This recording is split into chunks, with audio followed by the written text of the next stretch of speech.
The voicemail was 38 seconds long. That was all it took to collapse the version of my life I'd been living for 31 years. I didn't even listen to it right away. I was standing in line at a grocery store in Arlington, Virginia, holding a basket with half a rotisserie chicken and a bottle of cheap white wine, mentally calculating whether I could justify both. My phone buzzed once in my coat pocket. A missed call. Then another buzz. A voicemail notification from an unknown number. No text, no name, just a voicemail. Something about that felt wrong. I paid, walked out into the cold November air, and only then did I press play. The first thing I heard was my mother's laugh. Not her polite laugh. Not the one she used at church or PTA meetings. This one was softer, sharper. The kind she only used at home when she thought no one else was listening. "I swear," she said, "if Claire knew what we actually talk about, she'd fall apart." A man chuckled. My stepfather, Ron. Then another voice. My younger brother, Ethan. "She won't," he said. "She needs us too much." I stood still on the sidewalk, grocery bag cutting into my fingers. My mother again. That's the thing. She thinks she's the generous one. But really, she's just scared we'll stop loving her. Another laugh. Casual, comfortable, Ethan added. As long as she keeps paying, she can believe whatever she wants. The voicemail ended. 38 seconds. No dramatic music, no shouting. Just the sound of people I loved speaking freely about me, as if I were a line item in a budget. I didn't cry. I didn't drop the groceries. I didn't even feel angry. Not yet. What I felt first was something colder. Recognition. Because suddenly, a lot of small things lined up. My name is Claire Holloway. I'm 31 years old. I work as an operations manager for a mid-sized logistics company just outside D.C. On paper, my life looks stable. Good salary, decent benefits, quiet apartment, no scandals. What doesn't show up on paper is how much of my adult life has been quietly underwriting everyone else's. It started small. It always does. When I was 24, fresh out of grad school, my mother called crying because Ron's contracting business was temporarily short on cash. She needed help covering the mortgage for a month. Just 1 month. I sent $1,200. The next month, it was another $1,200. Then it became routine. When Ethan dropped out of community college, I helped with his car payment. When my mother decided Christmas didn't feel special anymore, I covered the catering. When Ron needed new equipment for a job that might pay off later, I wired the money. I never kept a running total. I didn't want to know. I told myself this was what family did. You help. You don't ask too many questions. You don't keep score. Standing on that sidewalk, listening to my own groceries rustle in the wind, I finally understood why no one ever thanked me. They didn't see generosity. They saw leverage. I replayed the voicemail twice more, right there, letting the words settle into my bones. The number was unfamiliar, but the background noise told me enough. Clinking dishes, the low hum of the kitchen fan. My mother's house. Someone had recorded it intentionally, and someone had wanted me to hear it. By the time I got back to my apartment, my phone was buzzing again. This time, a text from Ethan. "Did you get the message?" No apology, no explanation. Just that. I didn't reply. Instead, I sat at my small kitchen table, chicken untouched, wine unopened, and did something I'd avoided for years. I opened my banking app. I filtered transactions by recipient, and I started scrolling. Mortgage transfers, auto payments, credit card balances I didn't recognize. A down payment on a vacation rental in Myrtle Beach I'd been told was non-refundable. The numbers stacked up quietly, relentlessly. I pulled out a notebook and wrote them down by hand. Something about seeing the ink on paper made it real in a way screens never did. After 20 minutes, my hand was shaking. After 40, I stopped breathing without realizing it. By the time I reached the earliest transfer, 7 years back, I had one clear thought. This wasn't help. This was control, disguised as love. My phone lit up again.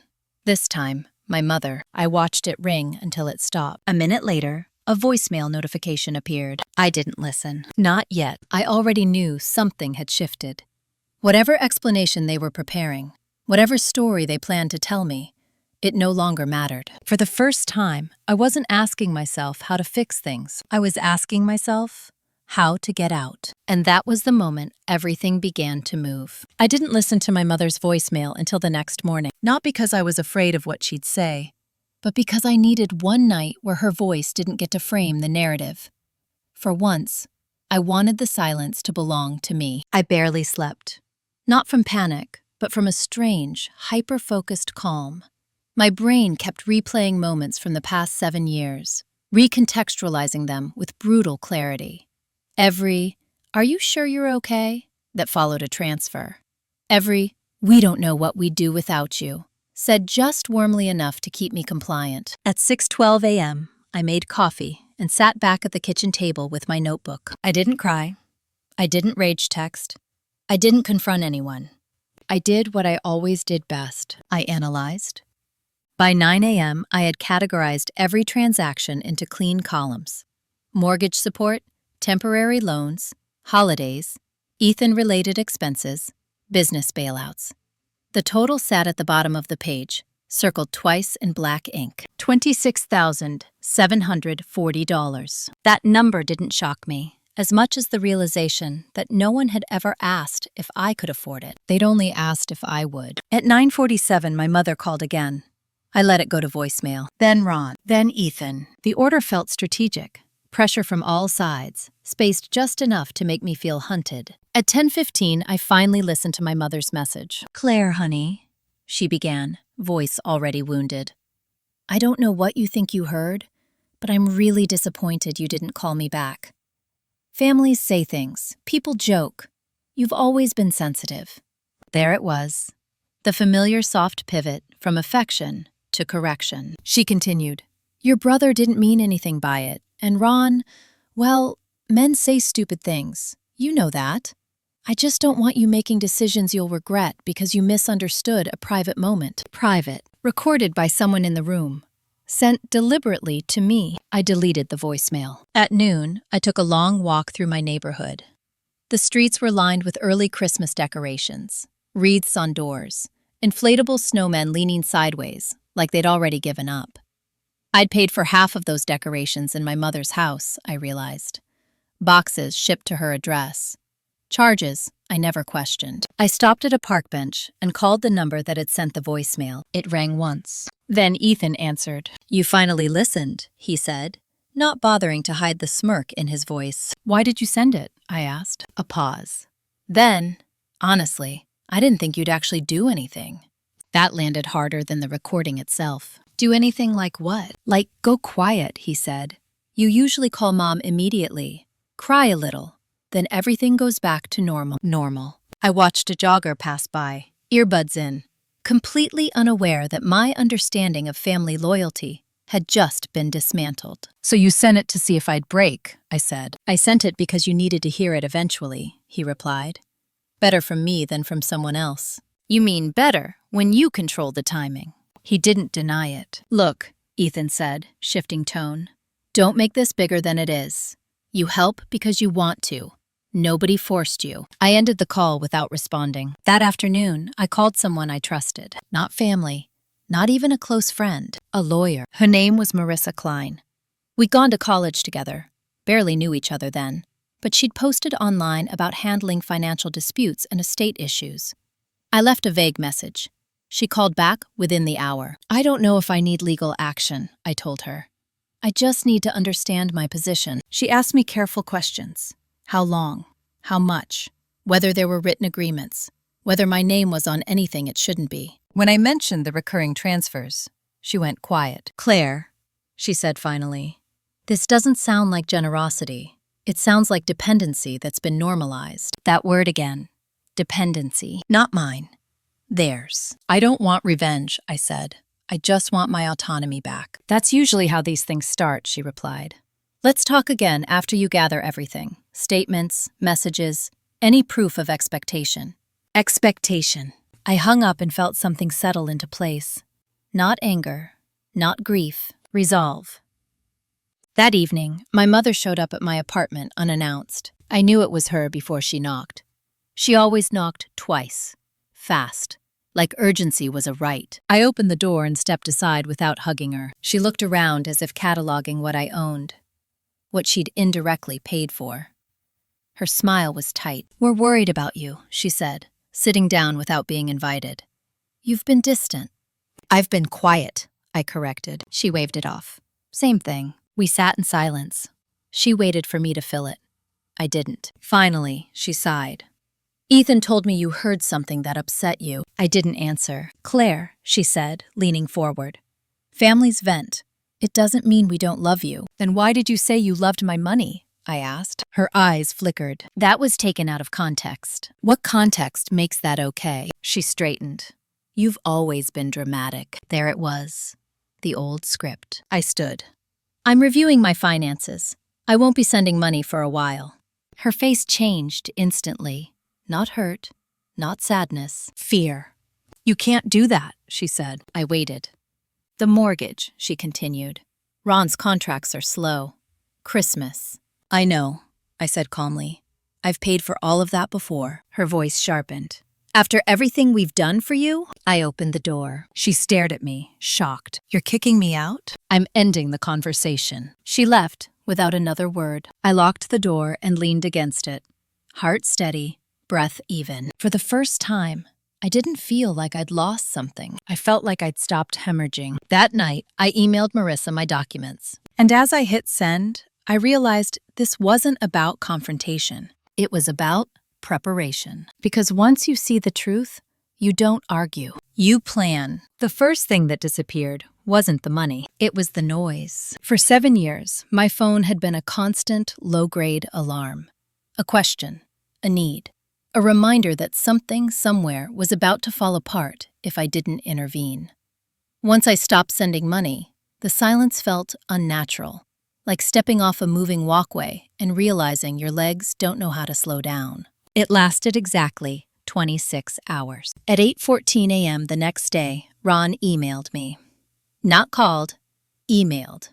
That alone told me he was angry. Subject line. Urgent. "Claire, we need to talk. This situation has gotten out of hand. Your mother is very upset. I don't know what Ethan told you, but this isn't the time to pull support. The mortgage is due in 10 days. Call me. No greeting, no concern. Just logistics." I forwarded the email to Marissa and didn't reply. By noon, Ethan texted, "You're really doing this?" Mom's crying. Ron's furious. "Congrats!" I stared at the screen, noticing how easily he'd shifted from observer to enforcer. I typed, then erased, then typed again. "I'm reviewing my finances. I'll be in touch when I'm ready." 3 minutes later. "So that's it? After everything?" I put my phone face down. At work, I functioned on muscle memory. Meetings, emails, spreadsheets. No one noticed anything different, which was almost insulting given how monumental the internal shift felt. During lunch, I booked a conference room and called Marissa. "They're escalating," I said. "They will," she replied. "You've disrupted a system that benefited them." She asked if I'd ever co-signed anything. Loans, leases, credit cards. "No," I said. "I was careful about that." "Good," she said. "Then you're not obligated to continue." There was a pause. "But," she added, "be prepared. When money stops, narrative starts." She was right. That evening, my Aunt Denise called. My mother's older sister, the family mediator. "Claire, sweetheart," she said gently, "your mother is beside herself. She says you're punishing her over a misunderstanding." "I'm not punishing anyone," I said. "I'm setting boundaries." A sigh. "Boundaries are fine, but timing matters. It's Christmas. People talk." There it was. Reputation. Optics. "What exactly has she told you?" I asked. Denise hesitated. "That you're overwhelmed. Work stress. That you've always had trouble managing money, and now you're projecting." I closed my eyes. She said, "I have trouble managing money?" "That you get anxious about finances. Yes." I thought about the 7 years of bank transfers, the emergency funds, the fact that my credit score was excellent. "I see," I said. After we hung up, I sat on my couch and let that sink in. They weren't just reacting. They were rewriting. By Friday, the story had traveled. A cousin I barely spoke to commented on one of my old Facebook photos. "Hope you're doing okay. Family is everything. I deleted the comment. Then came the email from the bank. Not my bank. Theirs. Ron had listed me as a financial contact on a refinancing inquiry. My email had been included by mistake or assumption. The subject line mentioned restructuring debt due to loss of income. Loss of income. I forwarded that to Marissa, too. Her reply came quickly. This is important. Do not respond to them. Also, do not attend any family events until we talk. Even Christmas? I asked. Especially Christmas. That night, my mother left another voicemail. Her tone had changed. No more wounded softness. You don't get to do this, she said. You don't get to decide you're done when we're in the middle of things. You owe us an explanation. I listened once, then saved it. Not because I planned to use it, because I was learning to document. Saturday morning, I met Marissa in person. Her office was small, clean, neutral. No family photos. No distractions. She laid out the facts. You've been financially supporting 3 adults for years, with no agreement, no repayment plan, and no acknowledgement. That creates expectation, not obligation, but expectation can turn ugly when it's removed. She slid a paper across the desk. It's a cease and desist template. Not for money, for harassment. If they continue pressuring you, we formalize boundaries. The word formalize landed hard. This feels extreme, I said. She met my eyes. So does 7 years of quiet exploitation. I took the paper. On my way home, I stopped by a cafe and watched families come and go. Parents paying for kids' hot chocolate, siblings arguing over pastries. Normal, contained exchanges. No one here was keeping score the way my family had. That night, I got a text from Ethan that made my chest tighten. Just so you know, Mom's thinking of selling the house if you don't come around. That'll be on you. There it was. The threat wrapped as guilt. I didn't respond. Instead, I opened my laptop and started something new. A spreadsheet, yes, but not for them. For me. I mapped out my actual income, my expenses, what I could save, what I could invest. What life looked like without the constant drain. The numbers surprised me, not because they were extravagant, because they were possible. Sunday afternoon, there was a knock at my door. I knew better this time. I checked the peephole. Ron. Alone. I didn't open it. Claire, he called through the door. We need to talk like adults. I leaned against the wall, heart steady. You don't get to freeze us out, he continued. This isn't how family works. I waited. You think you're in control right now, he said, voice dropping. But you're making a mistake. That was the moment something clicked. This wasn't about misunderstanding. This was about power. I spoke through the door, voice calm. I'll communicate through my attorney. Silence. Then footsteps retreating. I didn't feel triumphant. I felt clear. That night, I sent Marissa a single sentence. I'm ready to formalize boundaries. Her reply came a minute later. Good. Next comes the part they didn't think you were capable of. I lay in bed, staring at the ceiling, realizing something fundamental had shifted. They thought I needed them. They'd built everything on that assumption, and they were about to learn how wrong they were. The letter went out on Monday. Marissa sent it certified. Return receipt requested. 3 pages. Neutral language. No accusations. No emotion. Just facts and boundaries. Laid out cleanly and without apology. Effective immediately, I would no longer provide financial support. All communication regarding money, housing, or business matters was to cease. Any further attempts to pressure, intimidate, or misrepresent my role would be considered harassment and handled accordingly. No threats, no drama, just an ending. By Tuesday morning, everyone knew. That's how I learned something else about my family. They didn't just share information. They curated it. I started getting messages from people I hadn't spoken to in years.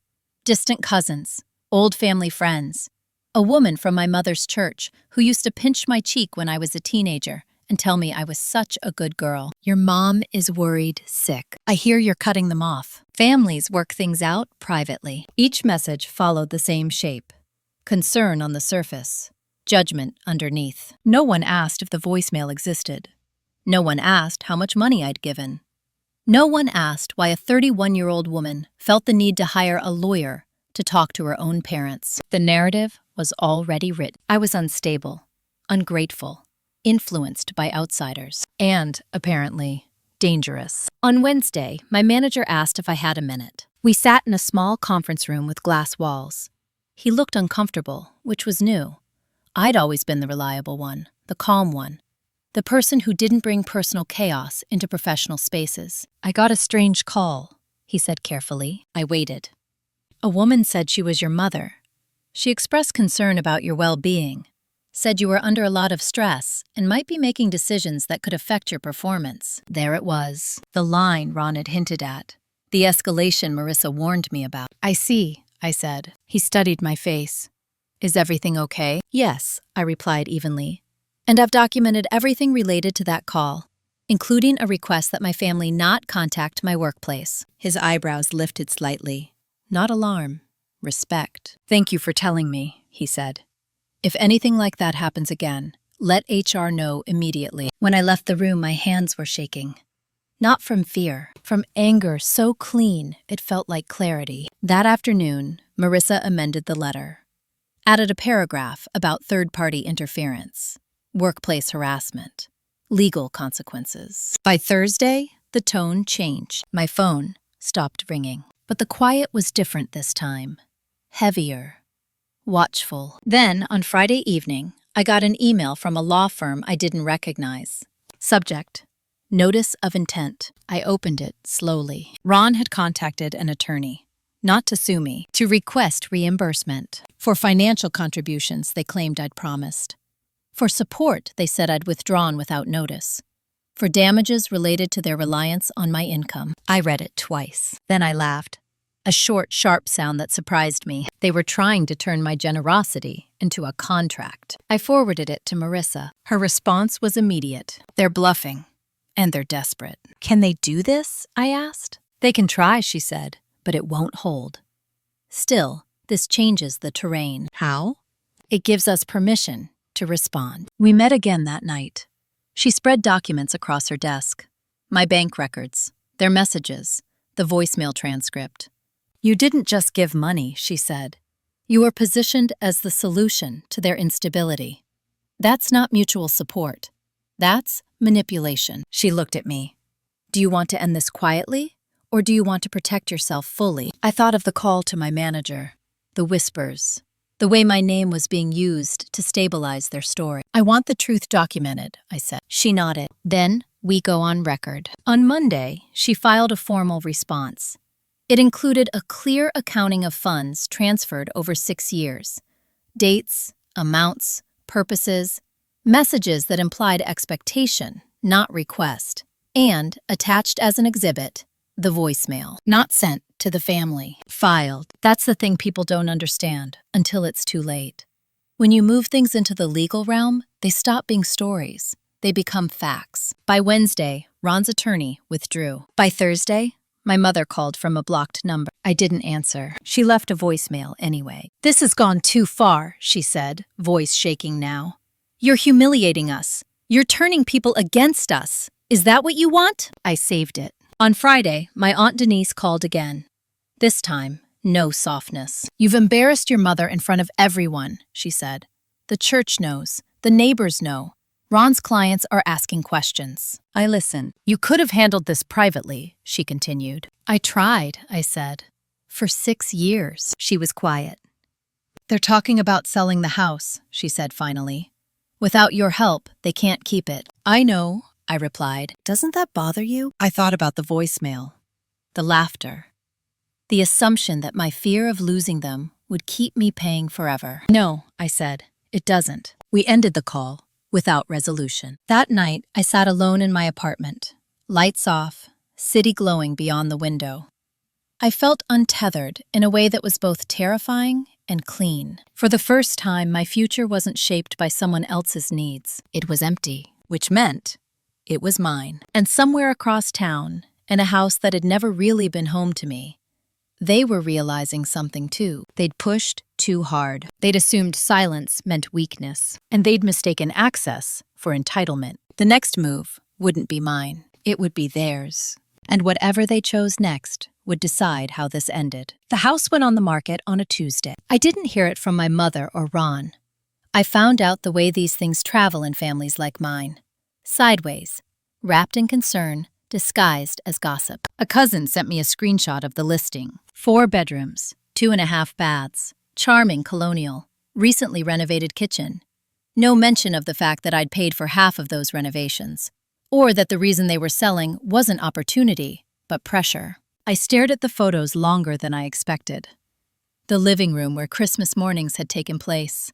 The hallway where my height had been marked in pencil on the doorframe until my mother painted over it. The kitchen where that voicemail had been recorded. For sale. Not because they wanted a new chapter, because the old one had run out of funding. That afternoon, my mother texted me for the first time since the blocked number voicemail. "We need to talk. This is bigger than pride." I didn't respond. An hour later, another text. "Your brother is struggling." That one almost worked. Not because I believed it, but because it reminded me how deeply trained I was to respond to distress signals. My body reacted before my mind did. A familiar tightening, the urge to fix. I sat with it until it passed. Then I forwarded both messages to Marissa. She replied with a single sentence, "Do not engage. This is a pivot." By Wednesday, the pivot became obvious. Ethan posted on social media. Nothing explicit, just vague, heavy statements about loyalty and betrayal, about people who forget where they come from once they find success, about how family businesses get destroyed by selfish decisions. The comments filled with sympathy, friends of his, people who'd never met me.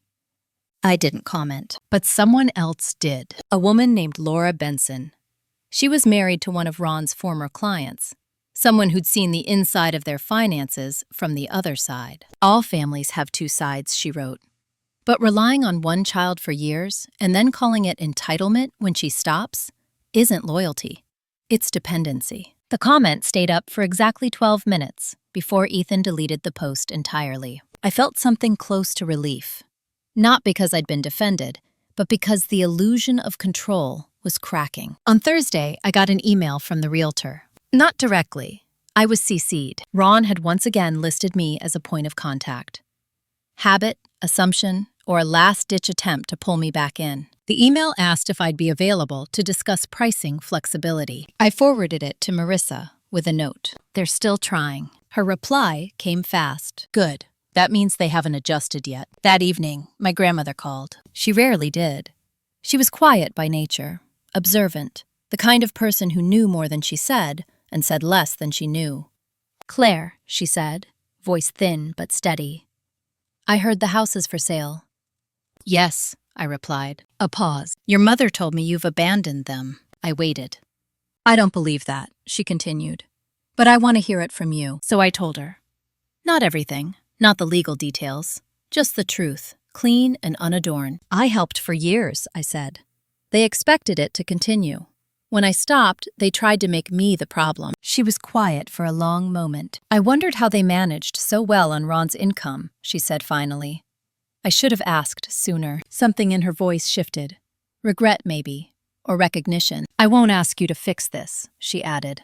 "That wouldn't be fair." "Thank you," I said. Before we hung up, she said one more thing. "Be careful. Your mother doesn't know how to lose gracefully." That night, I slept poorly. Not from fear, but from anticipation, because the next escalation was predictable. When money fails, when guilt fails, when reputation fails, there's only one lever left: legal. On Friday morning, Marissa called before I could even check my email. "They filed a claim," she said. "For what?" "Unjust enrichment," she replied. "They're arguing that you benefited emotionally from providing support and that withdrawing it caused them harm." I closed my eyes. "They're trying to punish me for leaving," I said. "Yes," she said. "But they're also walking into a trap." "What trap?" "They put everything in writing." She explained it calmly. How their claim required them to outline expectations. How those expectations, once documented, revealed reliance. How reliance without agreement exposed manipulation. "They're telling on themselves," she said. That afternoon, I sat in Marissa's office and signed my name on documents that felt heavier than paper. I wasn't suing them. I was protecting myself. And in doing so, I was forcing the truth into a place where it couldn't be spun. As I handed the pen back, Marissa looked at me. This is usually the moment people second-guess themselves, she said. I'm not, I replied. I thought of the voicemail, the laughter, the certainty that I'd keep paying because I needed them. They'd built their entire strategy on that belief. The house listing, the social posts, the legal bluff. None of it was working because they no longer had access to the one thing that made it all possible: me. That evening, I walked home through streets lit with early Christmas lights, the air sharp and clean. For the first time in years, my bank balance didn't feel like a countdown. It felt like space. Whatever they tried next, it wouldn't be about money anymore. It would be about control. And control, once challenged, rarely retreats quietly. The Thanksgiving invitation arrived like nothing had happened. No apology, no acknowledgement. Just a carefully worded group email from my mother, sent to everyone except me directly, then forwarded by my Aunt Denise in case it went to spam. Dinner at 4, traditional menu.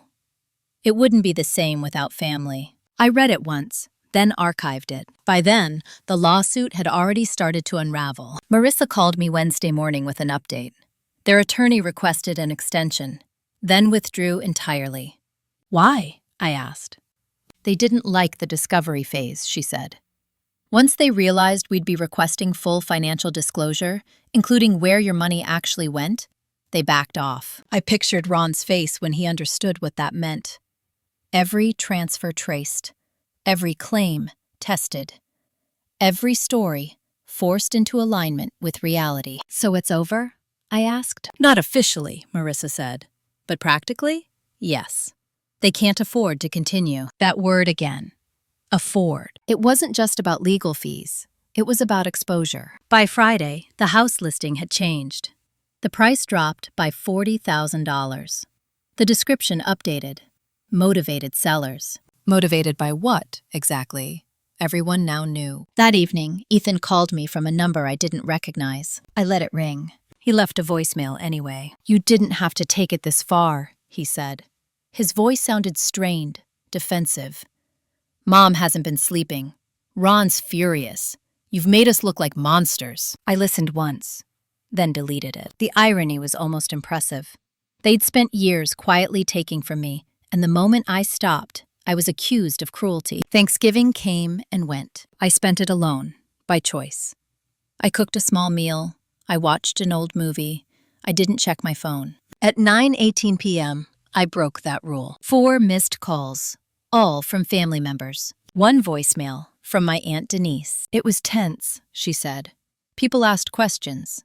Your mother didn't have answers. I imagined the table, the empty chair, the forced smiles, the story collapsing under its own weight. The next week, something unexpected happened. A letter arrived in my mailbox, handwritten, from my grandmother. Claire, I've been thinking about you, about how much you carried without complaint.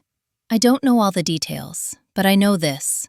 Love that demands silence isn't love, it's control. I'm proud of you for choosing yourself, even when it's hard, especially when it's hard. I folded the letter carefully and placed it in a drawer. That was when I realized something important. I hadn't lost my family. I'd lost access to people who only valued me when I was useful. December arrived quietly. No calls about gifts, no emergencies, no last minute, can you help just this once? The silence was different now. Not threatening, not heavy. Final.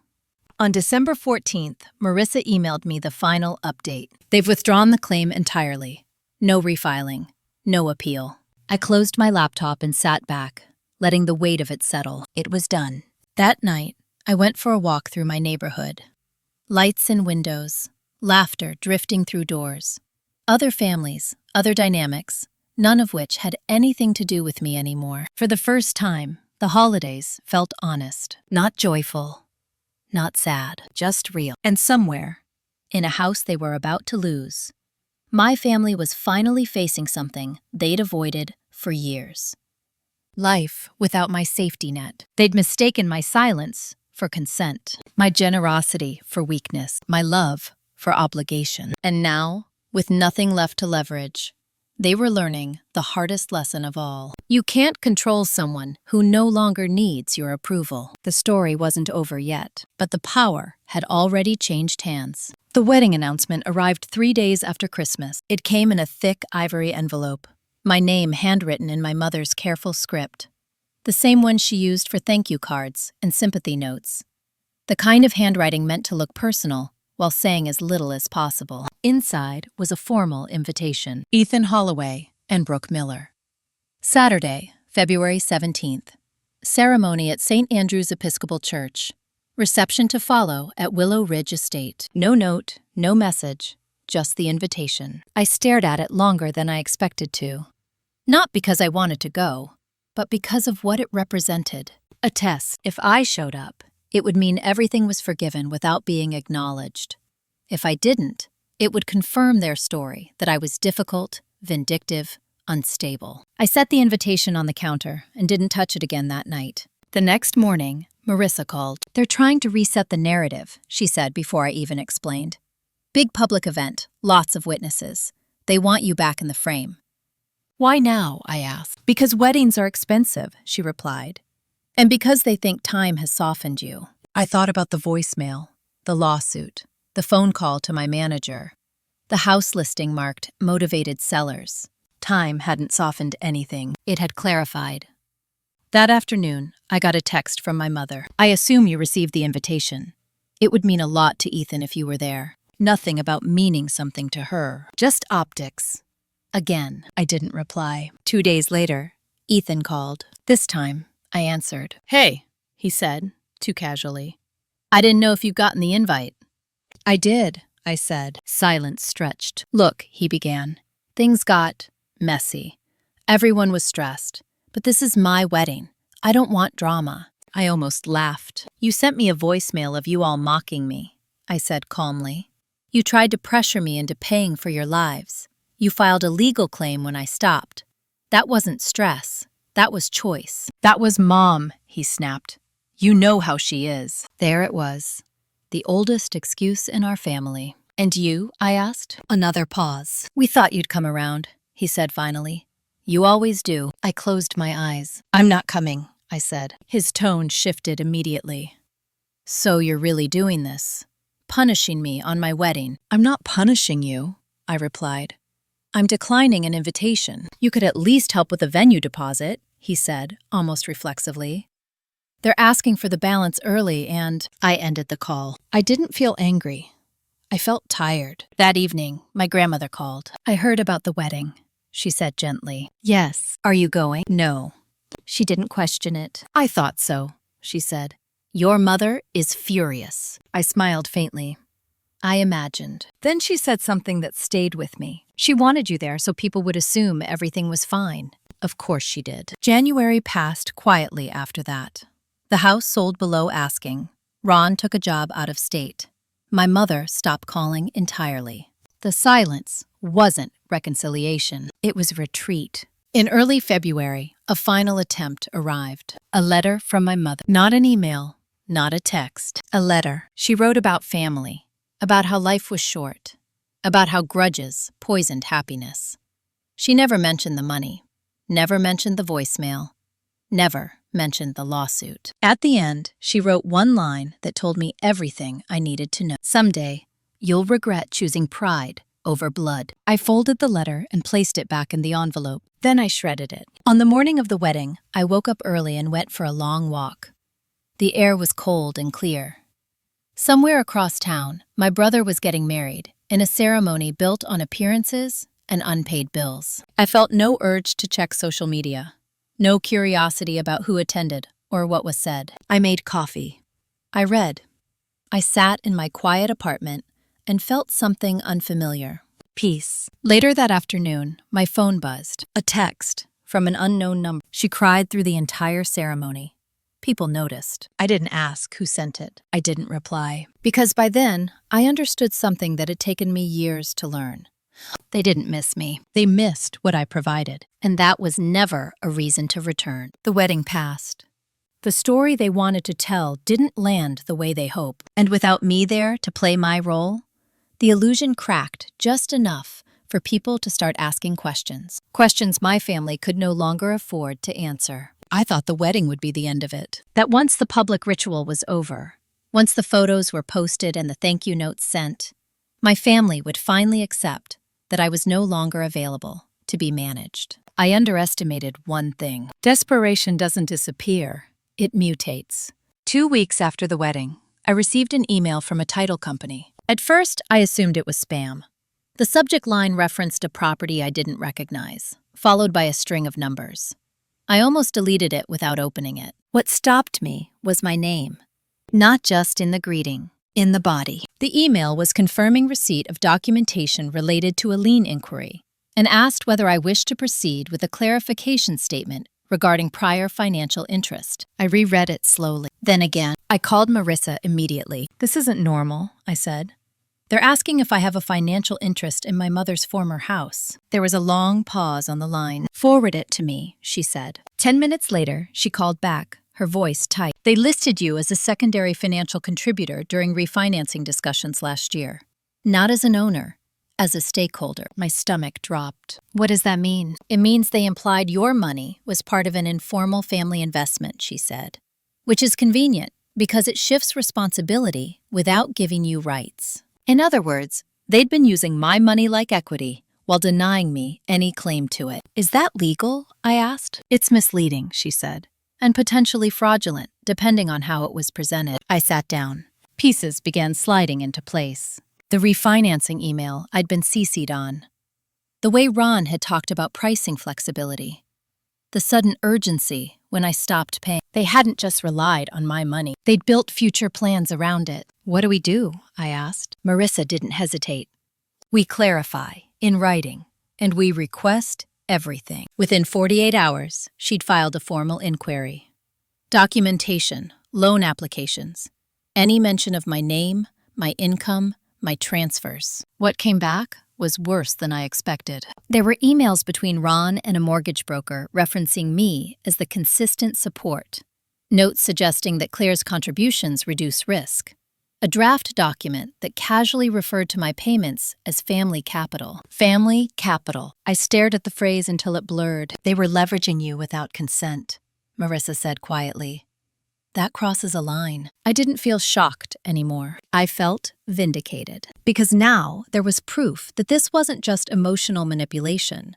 It was financial misrepresentation. That changed everything. Marissa contacted the title company directly and clarified, in no uncertain terms, that I had no ownership, no obligation, and no consent to be listed in any financial context related to that property. Then she did something I hadn't expected. She requested a written acknowledgement from Ron, from my mother, stating that my funds were gifts, not investments, and that I held no responsibility for losses incurred after my withdrawal. If they refuse, Marissa said, it tells us a lot.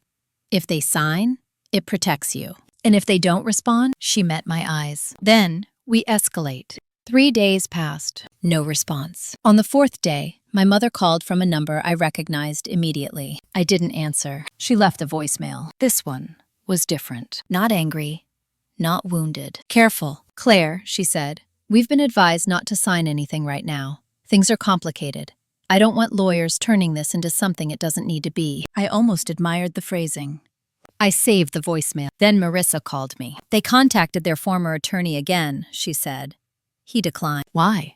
"Because the paper trail is bad," she said. "And because if this goes further, it opens questions they don't want asked." The next move came from an unexpected place. My grandmother. She showed up at my apartment one afternoon without calling first. I hadn't seen her since before the wedding. She looked smaller, slower, but her eyes were sharp. "I need to ask you something," she said once she was seated. "Okay. Did you ever agree to invest in that house?" "No," I said. She nodded. I didn't think so. She reached into her purse and pulled out a folded envelope. Inside were photocopies. Old ones. Checks made out to my mother. Dated years back. "These were from me," she said. "I helped them early on." I stopped when I realized it never ended. I looked at the amounts. Modest, but consistent. "They told me you took over," she continued. "That you wanted to." I felt something tighten in my chest. "They used me to replace you," I said quietly. She nodded. "That's what Patricia does. She finds the person most afraid of losing her and makes them responsible for her security. We sat in silence. Then she said something that shifted the weight of the entire story. "There's a will." I looked up. "Whose?" "Mine," she said, "and your mother doesn't know what's in." I didn't ask more. I didn't need to. I understood what she was really saying. The truth had been hidden for a long time. Not just from me, from everyone. And now, with the money gone and the controls slipping, cracks were forming in places my mother couldn't smooth over. As my grandmother stood to leave, she placed a hand on my arm. "You did the right thing," she said, "even if it cost you." After she left, I sat alone in my apartment, the city humming outside, and realized something profound. They hadn't just underestimated my resolve. They'd underestimated how many truths were buried beneath their version of events. And once buried things start coming up, they rarely stop at the surface. The question wasn't whether more would come out. It was when. And who would be standing when it did. The call came on a Monday morning, the kind that changes the temperature of the room before a single word is spoken. It was Marissa. "I need you to sit down," she said. I already was, but I didn't tell her that. "They responded," she continued. "Not with a signature, with a counter-move." My stomach tightened. "What kind?" "They filed a supplemental disclosure with the county clerk last year. It didn't surface until now because it was attached to a dormant refinancing file." "What does that mean?" I asked. "It means they tried to quietly define your money without telling you." She emailed me the document while we were still on the phone. I opened it slowly. It was 3 pages long, typed, formal, dated 18 months earlier. Affidavit of Familial Financial Contribution. My name appeared 9 times. According to the document, I had voluntarily and consistently contributed funds toward the maintenance and preservation of the Holloway family residence, with the understanding that such contributions were made in lieu of formal ownership and without expectation of repayment. I stared at the screen. "They wrote this?" I asked. "They signed it," Marissa said. "Ron and your mother, not you." "So they declared my money a gift," I said, without asking me. "Yes," she replied. "And they filed it." I felt a strange calm wash over me, because this wasn't subtle anymore. This was premeditated. "They were protecting themselves," I said. "They were protecting their access," Marissa corrected. "And trying to limit your options if you ever pushed back." I leaned back in my chair. "All this time," I said slowly, "they weren't just assuming I'd keep paying. They were planning for the possibility that I wouldn't." "Yes," she said. "That's why this matters." "Is it enforceable?" "No," she said, "not without your signature. But it reveals intent." Intent. The word sat heavy in the air, Marissa continued. "And intent opens doors, especially when paired with misrepresentation." "What kind of doors?" I asked. She paused. "Ones that involve accountability." That afternoon, she filed a formal objection with the county. Attached to it were my bank records, the voicemail transcript, and a sworn statement from me denying any consent to the affidavit. Then she did something else. She notified the lender who'd approved the refinancing based on that affidavit. I didn't fully understand what that meant until 2 days later. My mother called, not from a blocked number, from her own. I didn't answer. She left a voicemail, her voice tight, controlled, barely holding together. "What did you do?" she asked.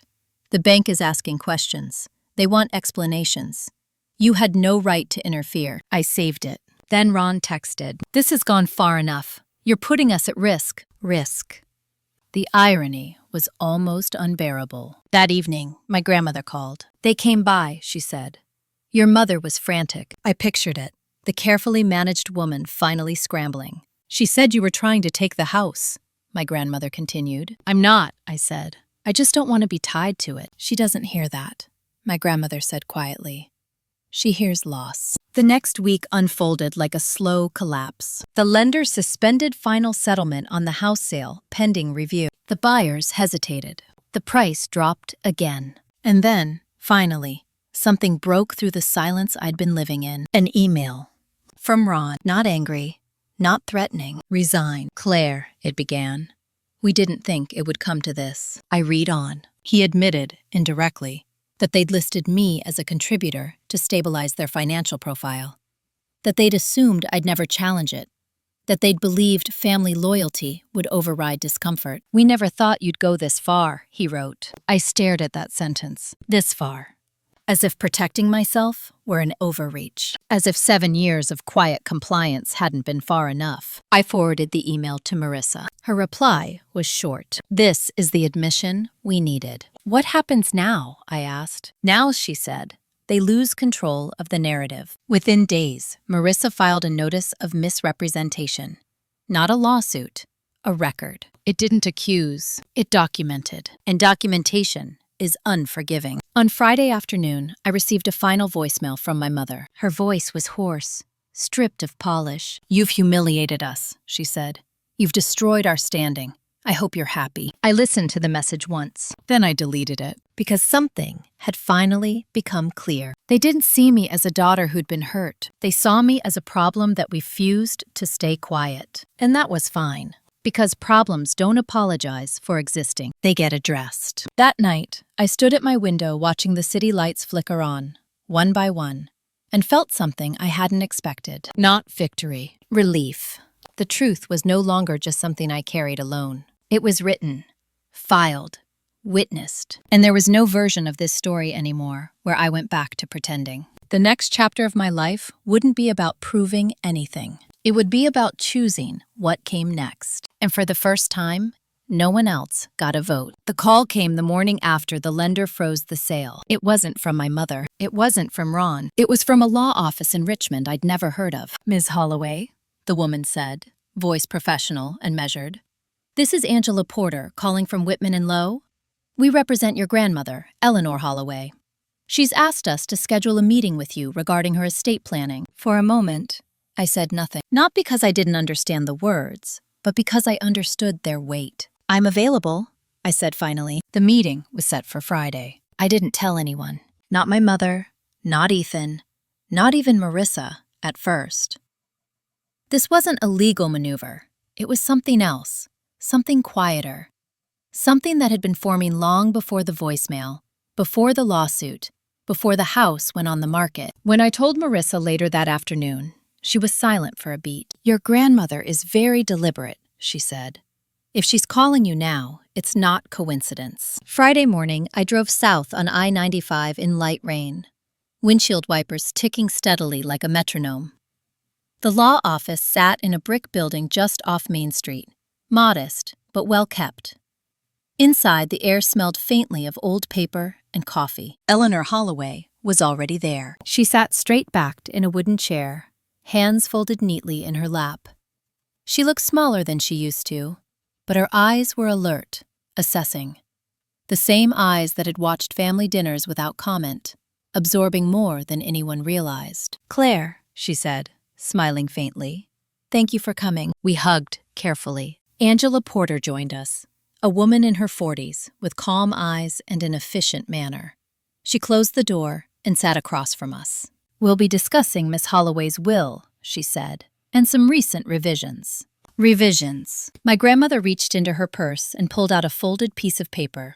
Notes written in her precise handwriting. "I want to be clear," she said. "This isn't revenge. I don't believe in that. But it is recognition." She looked at me. "I watched what happened to you," she continued. "Not just recently. Over the years. The money, the expectations, the way your kindness became an obligation no one questioned." I swallowed. "I didn't stop it," she said quietly. "That's on me.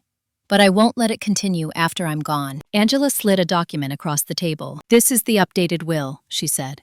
"Miss Holloway has chosen to make certain allocations very explicit." I didn't touch it yet. "Your mother believes," my grandmother said calmly, "that everything I have will eventually pass to her. She's lived her life accordingly." She paused. "That assumption ends now." Angela spoke again. "The primary asset is the family property in Charlottesville, the house and surrounding land. The old house, the one that had been in the family for decades, the one my mother referred to as hers, despite never holding the deed. It will not be going to Patricia," my grandmother said. I looked up sharply. "It will be placed in a trust," Angela continued, "with Claire Holloway named as trustee." "Trustee," the word echoed.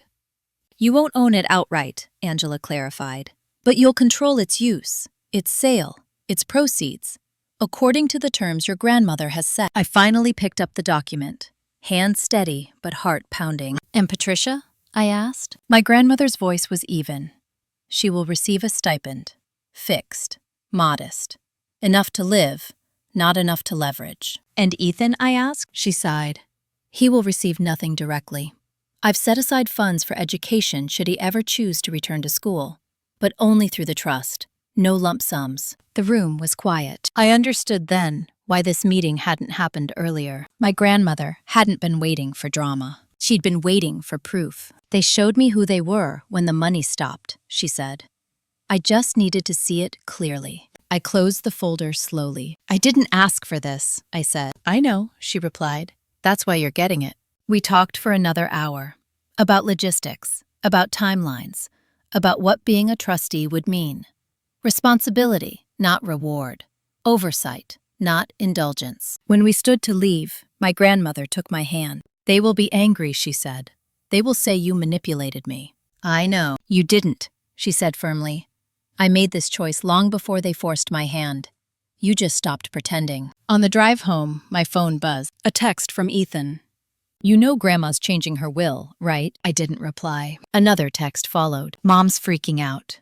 If you're involved in this." I turned my phone off. That evening, Marissa came over. I told her everything. She listened without interrupting. When I finished, she nodded once. "This changes the balance," she said. "Not because of the money, because of the symbolism." "What do you mean?" "They built their power on inheritance," she said. "On the idea that if they endured long enough, everything would be theirs. That illusion is gone." I sat back, exhaustion washing over me. "I never wanted this kind of power," I said. Marissa looked at me carefully. "You didn't seek it," she said. "You survived it." That night, my mother called 16 times, left 3 voicemails. In the last one, her voice cracked. "How could you do this to me?" she demanded. "After everything I've done for you?" I listened to it once. Then I deleted it, because for the first time, the question no longer made sense. I hadn't done anything to her. I'd simply stopped allowing her to do things to me. And somewhere, deep down, she knew the difference. That was why she was afraid, because control had finally slipped out of her hands, and she could feel it. The end was close now. Not loud, not dramatic, just inevitable. The confrontation didn't happen at a courtroom or a family dinner. It happened on a Tuesday afternoon, in a place chosen for witnesses, the hospital. My grandmother had been admitted overnight for observation after a minor fall.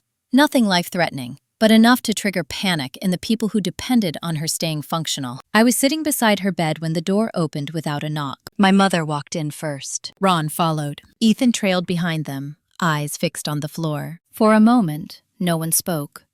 Machines hummed softly. A nurse passed by the open doorway, glanced in, and kept moving. My grandmother looked up calmly. "Well," she said, "I suppose this was inevitable." My mother recovered first. She always did. "Mom," she said, rushing forward, voice thick with concern. "Are you okay? Why didn't anyone call me?" "I told them not to," my grandmother replied. "I wanted to rest." Her gaze shifted to Ron, then Ethan, and I wanted to be clear-headed for this conversation. My mother's eyes flicked to me.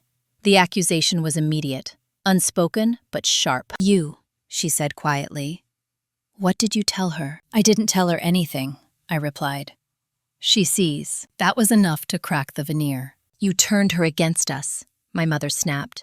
"You poisoned her with your bitterness." My grandmother's voice cut through the room, firm and low. "Patricia, stop." Silence fell. "I made my decisions," my grandmother continued.